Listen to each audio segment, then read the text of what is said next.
You can find dozens, even hundreds of articles online about what kinds of things men do that women don't like. Some of these behaviors are valid, while others are clearly exaggerated or made up. And then there's a special category of actions that actually make many women feel almost repulsed, even though some of them say, and may even believe, that they like them. But if you look at things from a long-term perspective, it often turns out they really don't. So, what kind of actions are we talking about? For example, being overly sweet or nice, especially at the beginning of getting to know each other. Some men show up to a first date with a bouquet of flowers, a giant box of expensive chocolates, and a non-stop stream of compliments. And the only goal behind all of this is to win the woman over and make her like him. Of course, in the moment, a woman might genuinely enjoy this kind of attention, especially if she's not used to being treated that way. It can make her feel more valued in the interaction. But the man's value in her eyes stays exactly the same. And if this behavior keeps repeating without the woman putting in an equal amount of effort and emotional investment, his value in her eyes may actually start to decline over time. Before long, there's a good chance she'll just get bored of him. Another turnoff is when a man, already in a relationship, starts acting afraid of losing the woman. It would be one thing if he didn't want to lose a genuinely good woman who loves and values him in return, and who also doesn't want to lose him. That would be understandable. But in relationships like that, things usually go smoothly, and thoughts like that don't even come up. So often, this fear shows up in situations where a woman is actually manipulating or using the man. For example, she might give him ultimatums, saying she'll leave if he doesn't do something, or if he does. And because he's afraid of losing her, some men agree to anything just to keep her around. But ironically, a woman like that still won't be able to truly love him. And it's quite possible that if he had actually said no and walked away, it would have worked out better for him in the long run. The third kind of behavior that turns many women off is when a man agrees with her on absolutely everything, even if he actually thinks differently.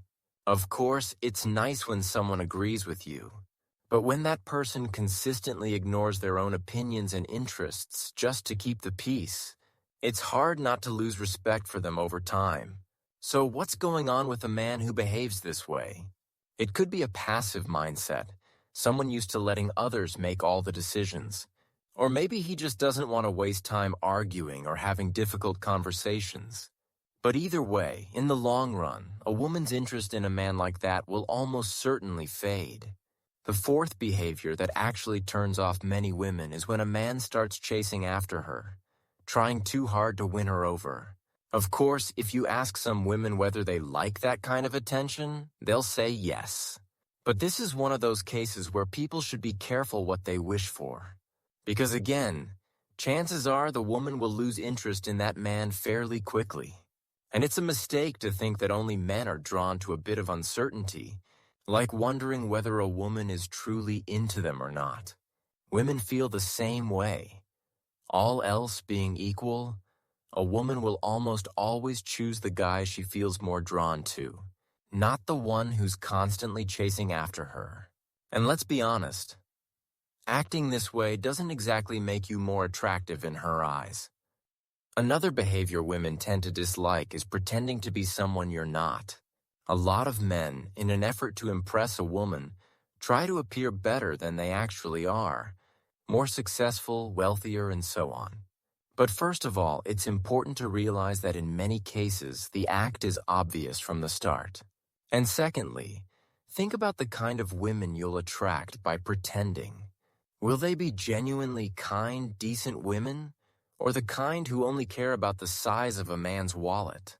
In the end, trying too hard to impress, constantly agreeing, chasing, or pretending to be someone you're not rarely leads to genuine connection. While some of these behaviors may seem appealing on the surface, or even get short-term attention, they often backfire in the long run. True confidence, authenticity, and mutual respect are far more attractive and lasting. Building real interest and connection comes not from performing, but from being honest, grounded, and valuing yourself as much as you value the other person. I hope this video helps you to make the right decision. See you in the next video.